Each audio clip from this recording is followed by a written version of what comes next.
Assalamualaikum warahmatullahi wabarakatuh.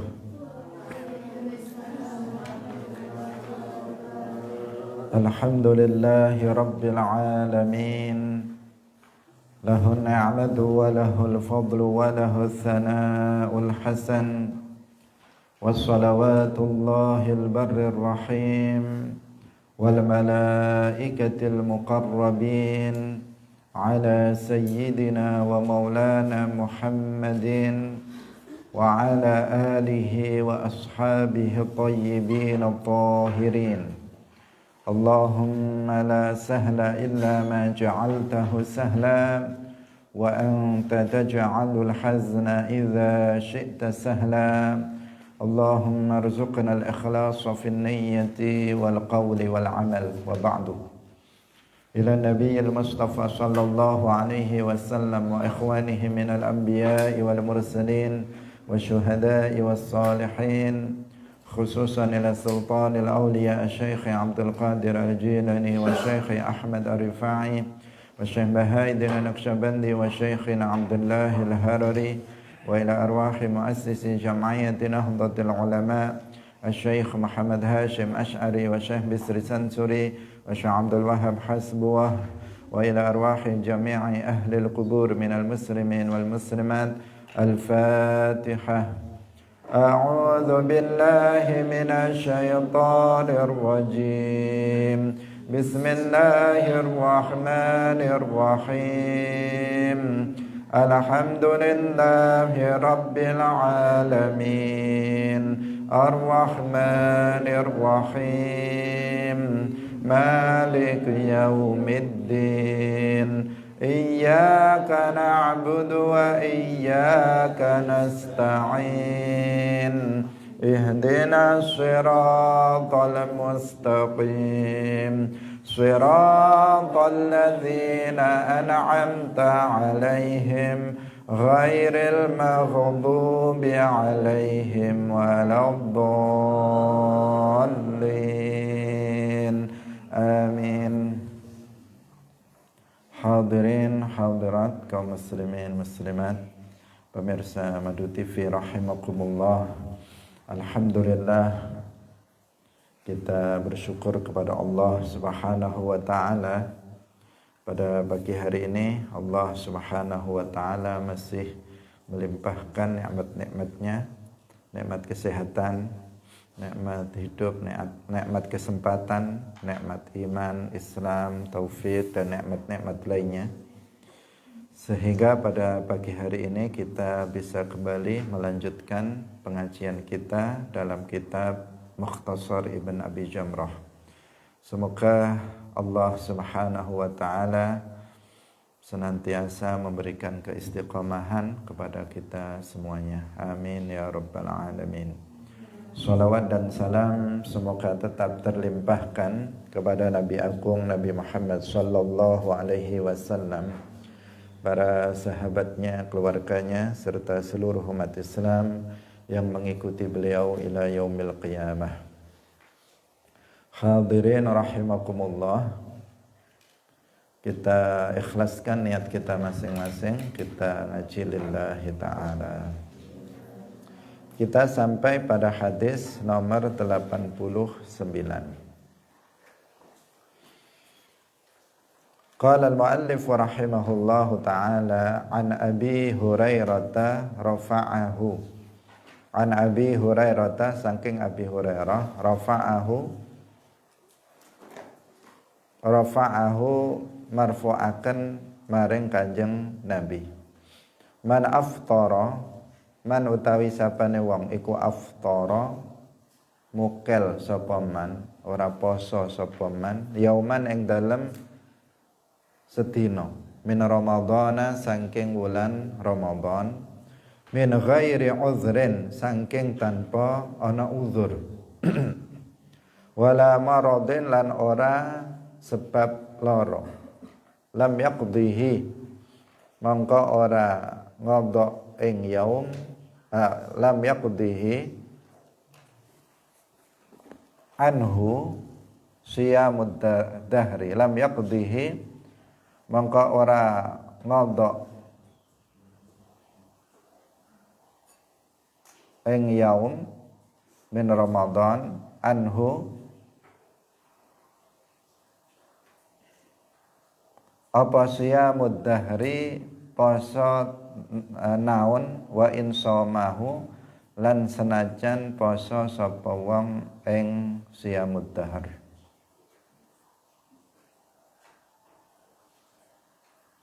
Lam yaqdihi ora ganteni ing itu ya. Lam yaqdihi orang ganti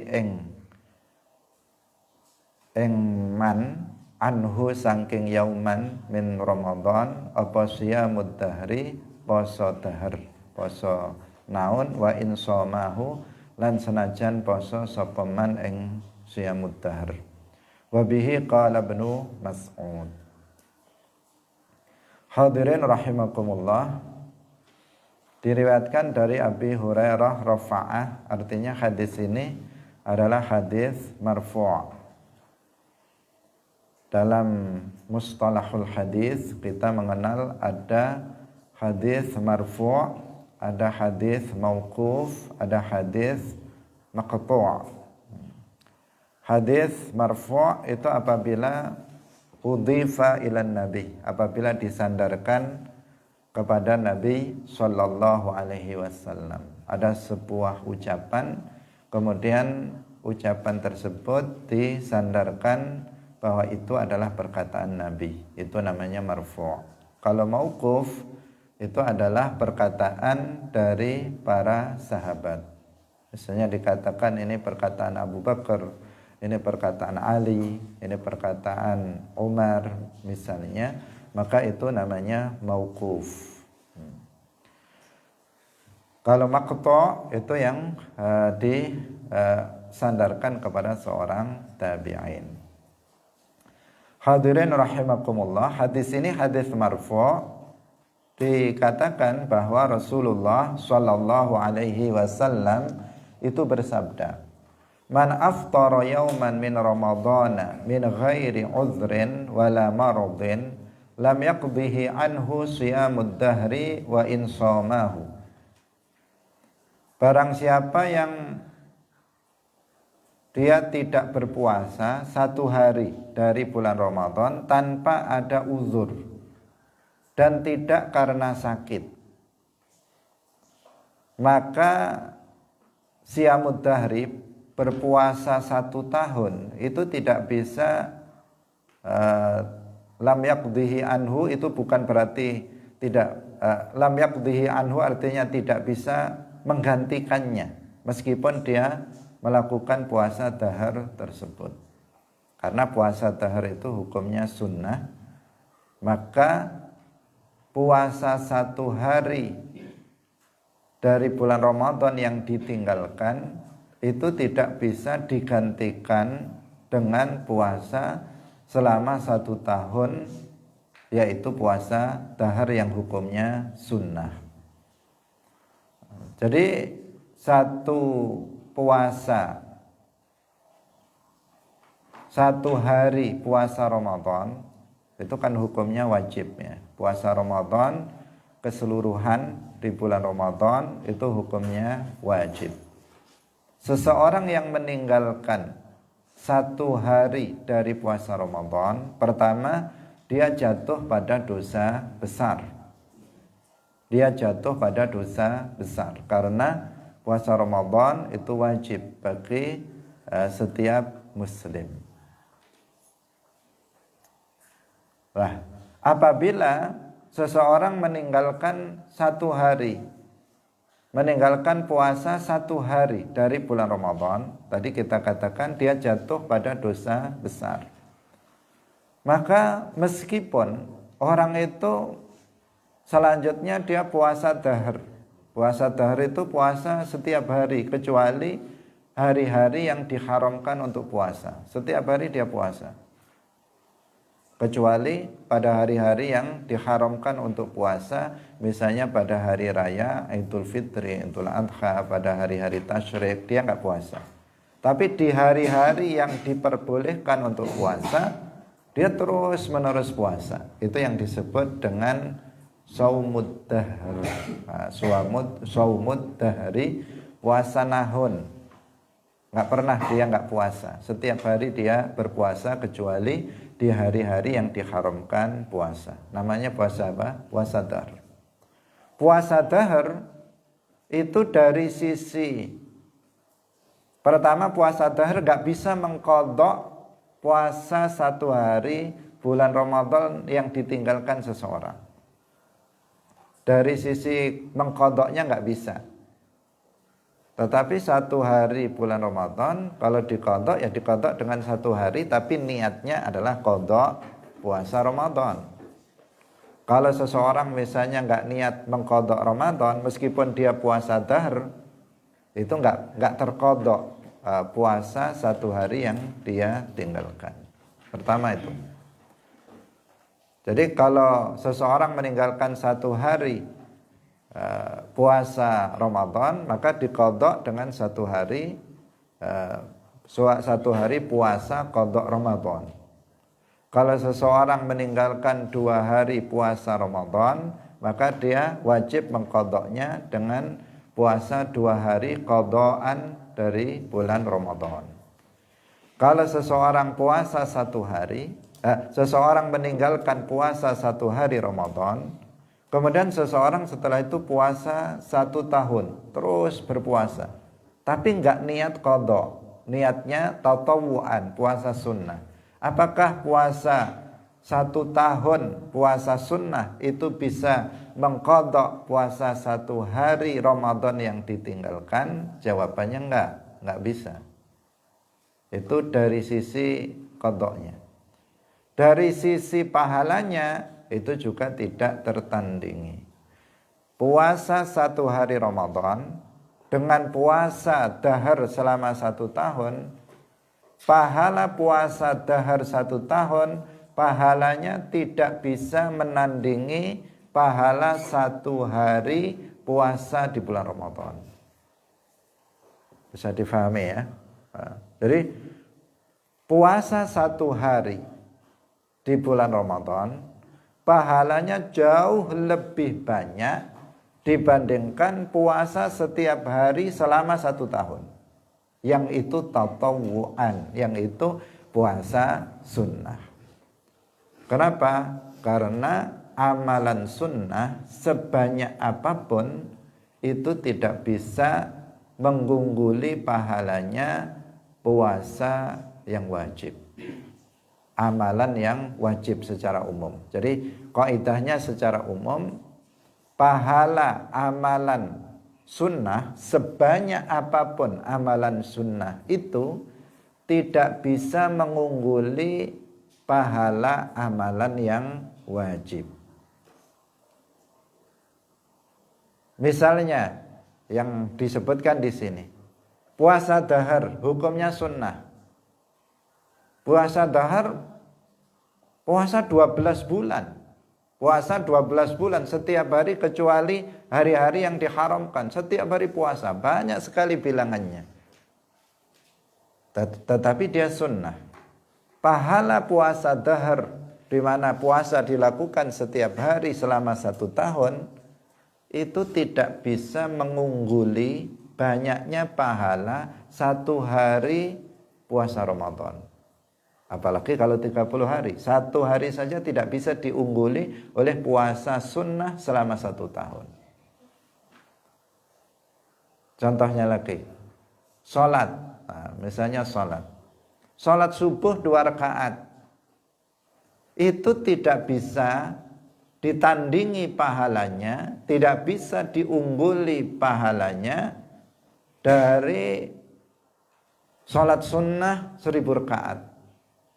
Sholat sunnah 2000 rakaat. Gak bisa mengungguli 2 rakaat sholat subuh pahalanya. Kenapa? Karena sholat subuh hukumnya wajib, sementara sholat tahajud misalnya sholat sunnah, sebanyak apapun dia adalah sunnah, tidak bisa dia mengungguli pahala sholat yang wajib. Belajar ilmu agama yang fardu ain. Belajar ilmu agama yang fardu ain. itu pahalanya itu tidak bisa diungguli dengan sholat sunnah 1000 rakaat. Sebagaimana sabda Rasulullah sallallahu alaihi wasallam, la antaghduwa wa tata'allama baban minal ilmi khairun laka min antusalliya alfa rak'ah. Apabila kamu pagi-pagi keluar dari rumah untuk belajar satu bab dari ilmu agama, maka itu lebih baik bagi kamu daripada kamu sholat sunnah 1000 rakaat. Ini gambarannya. Jadi amalan sunnah sebanyak apapun amalan itu, dia pahalanya tidak bisa mengungguli satu amalan yang wajib. Itu kaidahnya yang perlu kita pegang. Karena itu kita orang yang berakal, al-aqil, orang yang berakal, maka dalam beramal kita harus memprioritaskan amalan yang wajib. Nuqaddimul wajib minas sunnah. Kita dahulukan yang wajib daripada amalan yang sunnah. Jangan sampai sebaliknya, mendahulukan yang sunnah kemudian tidak mengerjakan yang wajib. Jangan sampai kita tersibukkan melakukan amalan yang sunnah kemudian kita meninggalkan amalan yang wajib. Jangan sampai seperti itu. Tetapi kalau kita bisa melakukan yang wajib plus yang sunnah, maka ini sebuah anugerah, ini sebuah keistimewaan. Yang wajib, semua sholat wajib dia kerjakan, kemudian dia juga sholat tahajud, dia sholat duha, dia sholatul lail, dia melakukan yang sunnah juga. Maka ini istimewa. Dia puasa Ramadan secara penuh. Selain itu dia puasa Senin Kamis, dia puasa Dahar, puasa Daud misalnya. Maka itu puasa, maka dia istimewa karena dia mengerjakan yang wajib plus yang sunnah. Tetapi kalau terkalahkan salah satunya, ini bermasalah. Kalau seseorang tidak mampu menjalankan semua amal yang wajib dan yang sunnah, maka dia orang yang berakal, dia mendahulukan yang wajib dari yang sunnah. Kenapa? Karena pahalanya jauh lebih besar yang wajib. Bagaimana kita mengejar yang sunnah yang pahalanya jauh di bawah dari mengerjakan amalan yang wajib. Seperti dalam hadis qudsi yang sering kita sampaikan, Rasulullah sallallahu alaihi wasallam bersabda, Allah berfirman, "Wa ma taqarraba ilayya 'abdi bi syai'in ahabba ilayya mimma aftaradtu alaihi." Tidaklah hambaku mendekatkan diri kepadaku dengan suatu amalan yang lebih aku cintai dari sesuatu yang telah aku wajibkan. Artinya amalan yang paling cepat, amalan yang paling cepat menghantarkan seseorang mendapatkan derajat yang tinggi indallah, itu adalah amalan wajib. Itu adalah amalan wajib. Kalau ada seseorang misalnya setiap hari wiritan, dia zikir setiap hari, tapi sholat subuh sering ditinggalkan, misalnya, apakah dia akan mendapatkan derajat yang tinggi indallah? Enggak. Enggak akan dapat dia meraih derajat itu. Kalau ada seseorang misalnya tiap hari puasa sunnah, tapi dia enggak belajar ilmu agama yang fardu ain, apakah dia akan mendapatkan derajat yang tinggi indallah? Jawabannya enggak mungkin. Enggak mungkin dia akan mendapatkan derajat itu. Derajat yang tinggi indallah itu adalah takwa dan wilayah. Inna akramakum indallahi atqakum. Takwa itu menjalankan yang wajib, meninggalkan yang haram, butuh ilmu. Kalau enggak belajar ilmu agama, jelasnya dia nggak akan bisa bertakwa. Secara lahiriah dia melakukan amalan-amalan sunnah, tetapi amalan sunnah itu pun dipertanyakan keabsahannya. Apalagi kalau kemudian dia mengabaikan belajar ilmu agama yang fardu ain, yang itu menjadi modal seseorang untuk menjalankan yang wajib juga menjalankan yang sunnah. Hadirin yang dirahmati oleh Allah Subhanahu wa taala. Hari ini banyak orang seperti itu. Banyak orang yang terbalik. Dia mendahulukan yang sunnah dari yang wajib. Ketika ada perkumpulan-perkumpulan yang itu hukumnya sunnah, misalnya majelis zikir yang datang sangat banyak, hukumnya sunnah.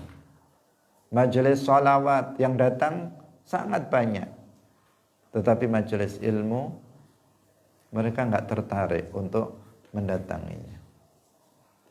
Banyak yang seperti itu. Sholat Jumat tidak begitu ramai, tapi sholat Idul Fitri sangat ramai sekali. Yang nggak pernah sholat pun datang untuk sholat Idul Fitri. Nah, ini apa? Padahal sholat Idul Fitri hukumnya sunnah. Sholat Jumat hukumnya wajib, tetapi didahulukan yang sunnah dari yang wajib. Orang yang seperti ini mendahulukan sunnah sampai meninggalkan yang wajib, maka dia maghrur. Seperti yang disebutkan oleh Ibnu Hajar Al-Asqalani dalam kitab Fathul Bari, bahwa sebagian para masyayikh mengatakan man syaghalahul fardu 'anil nafli fahuwa ma'dzur wa man syaghalahul naflu 'anil fardi fahuwa maghrur. Barang siapa yang tersibukkan melakukan amalan yang wajib sehingga dia nggak sempat melakukan yang sunnah karena fokus dengan yang wajib, yang sunnah teledor. Karena fokus dengan yang wajib, yang sunnah teledor karena dia bukan kerjaannya banyak. Dia juga sebagai orang tua, suami, dia berkewajiban menafkahi istri dan anak, dia harus bekerja, sehingga hanya dia fokus bisanya melakukan yang wajib-wajib saja, nggak sempat melakukan yang sunnah. Fahuwa ma'dzur, maka dia diampuni, artinya dia dimaafkan, nggak ada masalah. Di akhirat dia tidak akan diazab dengan sebab itu. Tetapi sebaliknya, wa man syaghalahu naflu 'anil fardhi, barang siapa yang tersibukkan melakukan amalan yang sunnah sehingga enggak sempat melakukan yang wajib karena sibuknya melakukan yang sunnah misalnya, kemudian yang wajib ditinggalkannya. Salat yang wajib ditinggalkan karena sibuk melakukan wirid, zikir, sholawat dan seterusnya, sehingga nggak sholat subuh karena semalaman suntuk dia melakukan amalan yang sunnah. Dia nggak puasa yang wajib, tetapi dia melakukan yang sunnah misalnya. Kalau ada orang yang semacam itu, sibuk melakukan yang sunnah, fokus dengan yang sunnah, sehingga terlupakan yang wajib, fahuwa maghrur, maka dia orang yang tertipu oleh syaitan. Nanti ketika mati dia mengira, ketika masih hidup dia mengira saya ini ahlul jannah, dia mengira saya ini adalah penduduk surga, saya nggak mungkin masuk neraka, amal saya banyak, saya banyak sedekah, saya banyak menyaturi anak yatim, saya banyak zikir, saya banyak sholawat dan seterusnya, saya banyak, tapi semuanya sunnah. Begitu mati dia baru tahu bahwa semuanya zong, semuanya kosong, nggak ada nilainya, karena amalan yang sunnah tidak bernilai tatkala seseorang meninggalkan amalan yang wajib. Sekali lagi, kita harus mendahulukan yang wajib dari yang sunnah. Kalau kamu punya qadha salat wajib. Maka kemudian hari ini kita disunnahkan berpuasa. Dahulukan qadha yang wajib, qadha salat yang wajib, dari salat-salat yang sunnah. Kalau misalnya kita punya qadha puasa, itu qadha puasa Ramadan, hukumnya wajib. Kemudian sekarang kita disunnahkan berpuasa, maka dahulukan qadha puasa yang wajib dari yang sunnah. Salat juga demikian, dan demikian juga amalan-amalan yang lainnya. Hadirin hadirat rahimakumullah. Janganlah kita menjadi orang yang maghrur, orang yang tertipu oleh syaitan, sehingga nanti menjadi celaka di akhirat karena kita tidak cerdas dalam beramal. Dalam beramal ada prioritas. Dalam belajar ada prioritas. Prioritas itu ada mana yang lebih didahulukan dari yang lainnya. Dalam kehidupan kita ini juga demikian. Orang harus selalu berpikir bahwa umur kita ini tidak bisa mengcover semuanya. Umur kita ini tidak cukup untuk melakukan semua hal, baik dalam urusan duniawi maupun dalam urusan ukhrawi. Umur kita sangat terbatas. Sudah terbatas, nggak tahu lagi kita batasnya. Ini yang jadi masalah.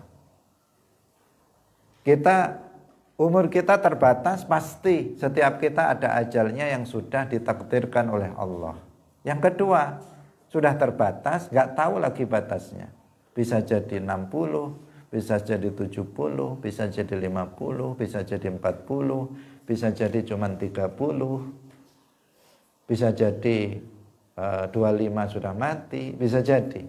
Artinya udah terbatas, nggak tahu lagi batasannya. Maka ketika seseorang mengetahui bahwa umur manusia itu ada batasannya, dan dia nggak mengetahui batasnya sampai di mana, maka dia harus cerdas dalam beramal, dia harus cerdas di dalam belajar.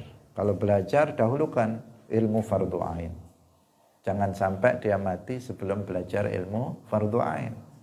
Dalam beramal, dahulukan yang wajib, agar dia ketika mati tidak ada satu kewajiban pun yang belum dilakukan. Ketika dia mati, semua kewajiban sudah dia kerjakan, semua ilmu yang wajib sudah dia pelajari, sehingga dia di akhirat dia akan terbebas dari kewajiban yang belum dikerjakan. Itu cerdas namanya. Dalam urusan duniawi juga seseorang harus cerdas. Kalau nggak cerdas, dia nggak akan bisa mendapatkan keuntungan duniawi. Kalau di hadapan kamu misalnya sedang dihidangkan makanan dengan berbagai macam lauk, maka kita harus cerdas menentukan pilihan. Kalau enggak, kita akan menyesal nanti. Ini lauknya ada 10 macam. Kita tahu perut kita ini enggak mungkin semua saya makan ini. Ya kan? Apa mungkin semua makanan itu kita makan semuanya? Enggak mungkin. Perutnya terbatas. Waktunya terbatas. Tempatnya di perut ini untuk makanan paling satu piring yang hebat ya 2 piring lah misalnya. Cuman itu lah, sementara ini berpiring-piring atau lauknya bermacam-macam.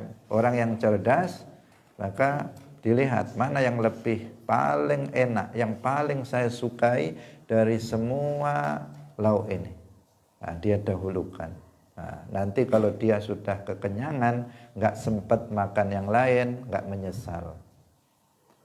Tapi kalau dia yang enak akhir aja ini, yang enak akhir untuk penutup yang enak ini, misalnya. Kemudian semuanya dimakan oleh dia. Begitu sampai pada akhir perutnya udah nggak kuat, yang enak menjadi nggak enak lagi karena sudah penuh perutnya. Akhirnya dia menyesal. Saya nggak sempat makan yang itu. Keburu waktunya habis, keburu perutnya sudah nggak muat. Itu contoh dalam urusan duniawi kalau seseorang itu nggak memiliki prioritas. Dalam hidup ini harus difikirkan, saya begini dulu, saya begini dulu. Nanti kalau sempat ya itu dilakukan, kalau nggak sempat ya ini dulu. Gitu seterusnya. Ada sebagian orang yang nggak memprioritas, khususnya apa? Dalam hal antara mendahulukan dunia atau mendahulukan akhirat. Ada sebagian orang yang mendahulukan dunia daripada akhiratnya. Dia tahu akhirat itu penting, tetapi dia nggak sadar bahwa umur dia itu terbatas. Dia mengatakan, saya nanti kalau sudah tua saja bertaubat dan fokus dalam ibadah. Nah, ternyata dia nggak sampai tua, sudah mati. Dia alasannya sekarang fokus memikirkan anak, memikirkan istri, memikirkan ekonomi, biar mapan dulu. Nanti kalau ekonomi saya mapan, baru saya nanti akan fokus dalam ibadah kepada Allah, fokus belajar ilmu. Ternyata dia berpikir bahwa itu sesuatu yang baik untuk dia. Ternyata dia mati sebelum meraih kesuksesan duniawi dan belum melakukan sama sekali amalan akhirat. Semestinya nggak seperti itu. Seseorang kalau ingin meraih dunia, terlebih dahulu dia didahulukan kepentingan akhirat dia. Belajar ilmu fardhu ain, didalami sampai dia menguasainya. 1 tahun belajar ilmu fardhu ain. 1 tahun semua ilmu fardhu ain sudah dia kuasai. Habis itu dia belajar ilmu-ilmu yang lainnya. Karena dia pengen jadi dokter, dia masuk ke fakultas kedokteran. Habis itu dia masuk ke, misalnya ingin jadi seorang bisnismen, masuk di fakultas ekonomi dan sebagainya. Setelah ilmu fardhu ainnya dipelajari dan setelah dia fokus dengan amalan yang wajib dengan berdasarkan ilmu fardhu ain yang dia lakukan, kemudian ditambah dengan ilmu-ilmu keduniaan untuk meraih kesuksesan dunia. Semestinya seperti itu. Bukan sebaliknya. Karena banyak sekali sekarang dan sejak dulu juga orang-orang yang mereka ahli di bidang urusan duniawi rata-rata nol di bidang agama. Dia seorang pengusaha besar, baca Fatihah nggak bisa. Dia seorang pejabat tinggi, baca Fatihah nggak bisa, sholat nggak bisa. Dia seorang dokter dengan gaji yang luar biasa, tetapi dia wudhu nggak bisa. Bagaimana ini? Dalam urusan dunia super sukses, tetapi dalam urusan akhirat yang itu khairu wa abqa, lebih baik dan lebih utama, lebih abadi, itu justru dia tidak menguasainya sama sekali. Maka dia maghrur, orang seperti itu. Maghrur di dunia ini, dia tertipu oleh syaitan. Di kehidupan akhirat yang kekal, dia akan celaka selama-lamanya apabila mengabaikan amalan-amalan yang wajib dan ilmu-ilmu yang wajib dipelajari bagi setiap muslim. Hadirin rahimakumullah. Nah, ini tambahan faedah dari hadis yang kita baca ini. Karena hadis ini menunjukkan itu, bahwa puasa dahar ini untuk membangetkan atau menyangatkan bahwa puasa dahar yang dilakukan setiap hari selama 1 tahun, itu saja pahalanya nggak bisa menandingi puasa 1 hari dari bulan Ramadan. Padahal setelah 1 tahun menandingi 1 hari dari bulan puasa Ramadan itu nggak mampu, nggak bisa. Yang menunjukkan bahwa amalan wajib ini luar biasa, yang harus diprioritaskan dari amalan-amalan yang sunnah. Tapi kita juga nggak boleh mengabaikan amalan yang sunnah. Nah, tetap kita juga harus berusaha melakukan amalan-amalan yang sunnah. Amalan sunnah itu adalah sebagai benteng bagi kita untuk membentengi amalan-amalan yang wajib. Kenapa dikatakan benteng? Karena kita mengetahui bahwa kita manusia itu himmahnya itu naik turun. Kita dalam beribadah itu naik turun. Kadang semangat, kalau semangat semuanya dikerjakan, yang wajib, yang sunnah semuanya dikerjakan. Kalau lagi semangat. Tetapi kalau lagi lemah, ini bahaya kalau lagi lemah. Biasanya hal-hal itu kemudian yang biasa dilakukan kalau lagi lemah semangat, kemudian ditinggalkan. Kalau seseorang terbiasa melakukan perkara-perkara yang sunnah, di saat lemah semangat, maka yang ditinggalkannya adalah yang sunnah, tinggal yang wajib. Tetapi kalau seseorang hari-hari yang dikerjakan hanya yang wajib saja, di saat himmah lemah dalam ibadah, maka yang wajib bisa dia tinggalkan. Nah, itu yang dimaksud. Pentingnya kita melakukan amalan-amalan yang sunnah. Untuk jaga-jaga, jika seandainya himmah kita dalam ibadah itu menurun, paling enggak yang kita tinggalkan adalah yang sunnah, bukan yang wajib. Yang wajib tetap terjaga, tetap kita laksanakan. Hadirin rahimakumullah. Kita lanjutkan pada hadis berikutnya.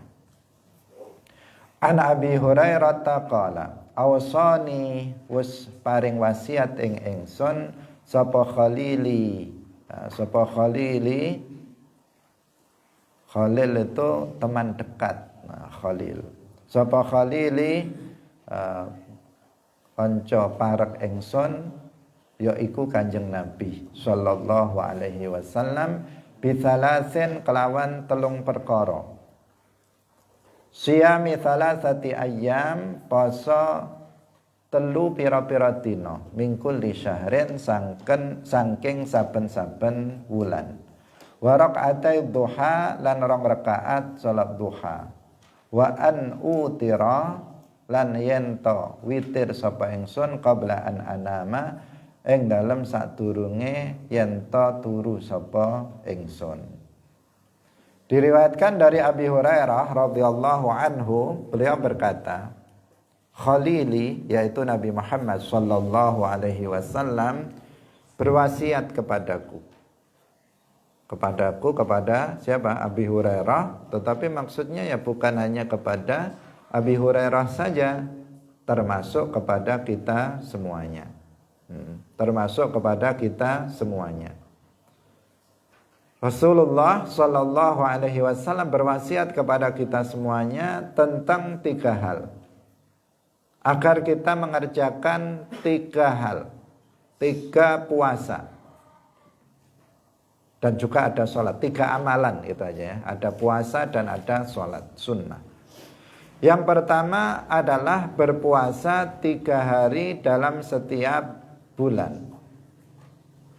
3 hari ini yang dimaksud adalah ayyamul bid. Ayyamul bid, hari-hari putih, hari-hari di mana bulan itu terang, yaitu tanggal 13, 14 dan 15. Ini namanya ayyamul bid. Tanggal 13, 14 dan 15 setiap bulan. Bulan apa? Bulan Hijriyah, tentu saja bulan Hijriyah. Tanggal 13, 14, 15 bulan Muharram. 13, 14, 15 bulan Safar. Begitu seterusnya, itu hukumnya sunnah dan Nabi berwasiat kepada kita agar melaksanakan puasa itu. Jadi kalau kita hitung-hitung setiap bulan ini sebenarnya banyak puasa yang disunnahkan untuk kita kerjakan. Pertama, kalau Senin Kemis, misalnya Senin dan Kemis ini disunnahkan kita berpuasa. Kalau 1 bulan, Seninnya itu 4 kali, Kemisnya itu 4 kali. Terkadang 5 kali atau 4 saja, dibuat hitungan 4 berarti 8. Tambah 3 berapa? 8, 11. 11. Masa 8 tambah 4 aja mikir. 8 tambah 4, 11 ya. 11 hari. Hah? 12. 8 tambah 4, 12. Ngomongnya 11. 12 hari. 12 hari. Kalau berarti tinggal berapa hari? Kalau 1 bulannya itu 30, dikurangi 12 hari tinggal 18 hari. Nah, tinggal 18 hari yang enggak puasa, 12 hari itu puasa. Ditambah lagi kalau misalnya ada hari-hari tertentu, Arafah, Asyura, dan juga bulan-bulan tertentu itu dianjurkan untuk berpuasa seluruh bulan. Sunnah untuk berpuasa seluruh bulan, seluruh hari di 1 bulan itu. Seperti pada al-ashhur al-hurum, pada bulan-bulan haram, yaitu Dzulqa'dah, Dzulhijjah, kemudian Muharram seperti bulan ini, kemudian Rajab. Itu puasa-puasa sunnah. Tapi yang di sini yang disebutkan dalam hadis ini adalah puasa 3 hari pada setiap bulan yang disebut dengan puasa Ayyamul Bid. Kemudian yang kedua, waraqatai ad-duha. Waraqatai ad-duha, 2 rakaat salat duha setiap hari. Bukan seumur hidup 1 kali. Tetapi setiap hari dia salat 2 rakaat duha.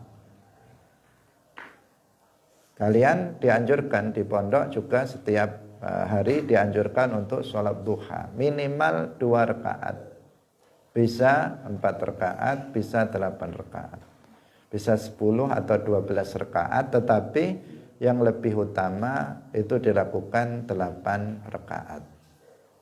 Itu untuk sholat duha. Kalau enggak mampu misalnya 2 rakaat, minimal 2 rakaat setiap hari sholat duha. Kemudian yang ketiga adalah wa an utira qabla an anam, yaitu sholat witir. Sebelum tidur itu sholat witir. Jadi ketika seseorang habis sholat isya, kemudian dia sholat, misalnya sholat ba'diyah isya, setelah itu dia sholat witir. Habis sholat witir itu minimal 1 rakaat, bisa 3 rakaat, bisa 5 rakaat, bisa 7 rakaat, dan seterusnya. Dalam bilangan ganjil, bilangan ganjil. 2 rakaat, kemudian ditambah 1 rakaat. Misalnya kalau 3 rakaat, yang 2 rakaat pertama itu namanya muqaddimatul witri, muqaddimah dari sholat witir, kemudian baru ditambah 1 rakaat. Bilangannya bilangan ganjil. Itu namanya sholat witir setiap malam sebelum seseorang itu tidur. Meskipun di sini bisa dilakukan sebelum tidur atau setelah tidur, sebelum masuk waktu subuh. Mana yang lebih utama? Melaksanakan sholat witir sebelum tidur atau setelah tidur? Di sini dikatakan qabla an anam, sebelum saya tidur. Tetapi mana yang lebih utama? Mengerjakannya sebelum tidur atau setelah tidur? Melihat kondisi masing-masing orang. Apabila seseorang itu tahu bahwa dirinya akan sulit untuk bangun di waktu malam untuk melaksanakan sholat sunnah, maka hendaknya dia sholat witir sebelum tidur. kita masing-masing tahu tentang kondisi kita masing-masing. Saya kalau sudah tidur biasanya udah nggak bangun kecuali kalau sudah subuh. Biasanya kayak gitu, sulit dibangunkan dan sulit bangun sendiri. Dibangunkan sulit, apalagi bangun sendiri, sulit. Maka orang yang seperti ini keadaannya, dia dianjurkan untuk sholat witir terlebih dahulu sebelum tidur. Tetapi bagi seseorang yang dia tahu bahwa dirinya itu akan mudah untuk bisa bangun, sudah tradisi dia, sudah kebiasaan dia, kalau misalnya jam 3 dia mesti bangun untuk sholat sunnah termasuk sholat witir. Itu sudah menjadi kebiasaan dia, dan bangun di waktu malam bagi dia sesuatu hal yang sangat mudah, bukan sesuatu yang berat atau sulit, karena dia sudah terbiasa. Karena semuanya itu sebenarnya tergantung kebiasaan. Berat atau sulit itu, berat atau ringan itu tergantung pada kebiasaan. Kalau kita terbiasa bangun jam 3, maka setiap malam kita akan bangun jam 3 malam. Tapi kalau nggak terbiasa, maka bangun jam 3 malam itu menjadi sesuatu yang berat. Karena itu, kalau kita di masa belajar, hendaknya kita membiasakan diri dengan pembiasaan-pembiasaan yang baik. Di antaranya adalah membiasakan diri untuk bangun di waktu sahar, untuk kemudian melaksanakan sholat-sholat sunnah, termasuk di antaranya sholatul witri. Jadi dalam hal ini, dalam hal sholat witir ini, kita bisa mengerjakannya sebelum tidur, dan kita juga bisa mengerjakannya setelah tidur, dan kita melihat pada kondisi kita masing-masing. Jika sulit kita untuk bangun, hendaknya kita melakukan witir sebelum tidur. Jika mudah bagi kita untuk bangun, hendaknya kita melakukan witir setelah tidur. Sholatul lail boleh dilakukan sebelum tidur juga. Yang penting setelah sholat isya, seseorang sudah bisa melakukan sholatul lail secara umum. Tapi kalau sholat tahajud, maka dia dilakukan setelah tidur. Itu kalau tahajud. Kalau sholatul lail secara umum, dia tidak harus setelah tidur. Sebelum tidur pun dia bisa melakukannya. Misalnya habis sholat isya, terus dia sholat terus sampai subuh, misalnya sholatul lail. Itu juga sudah hukumnya sebagai namanya sholatul lail yang disunnahkan. Hadirin rahimakumullah. Selanjutnya satu hadis lagi. Tetapi ini agak panjang ya penjelasannya. Insya Allah akan kita lanjutkan pada pertemuan berikutnya. Karena nanti kalau terpotong penjelasannya itu disayangkan. Ya. Jadi hadis yang terakhir yang kita baca ini menjelaskan tentang amalan sunnah. Amalan sunnah yang kita hendaknya memiliki perhatian khusus terhadap amalan sunnah ini. Amalan sunnah tidak diragukan, jumlahnya sangat banyak sekali. Tetapi 3 hal ini, wasiat Nabi terhadap Abi Hurairah terhadap 3 amalan sunnah ini menunjukkan bahwa 3 amalan sunnah ini semestinya kita memiliki perhatian khusus untuk bisa berusaha melaksanakannya. Sholat witir sendiri itu bagi Rasulullah Shallallahu Alaihi Wasallam itu hukumnya wajib, bagi umatnya itu sunnah, tetapi untuk khusus Nabi itu hukumnya wajib. Menunjukkan apa? Menunjukkan bahwa witir itu sangat penting, ya, sangat penting untuk kita laksanakan. Tapi sangat sedikit di antara kita yang melaksanakannya. Jadi habis sholat isya, kalau nggak mungkin nanti bangun malam, langsung saja sholat, misalnya minimal 1 rakaat saja, sebagai sholat witir. Demikian, semoga bermanfaat. Barakallahu fikum, wallahul muwaffiq ila aqwamit thariq. Wassalamualaikum warahmatullahi wabarakatuh. La ilaha illallah. Allahumma salli ala sayyidina Muhammad wa ala alihi wa sahbihi wa sallim. Rabbi ighfirli wa liwalidayya wa lil mu'minina wal mu'minat.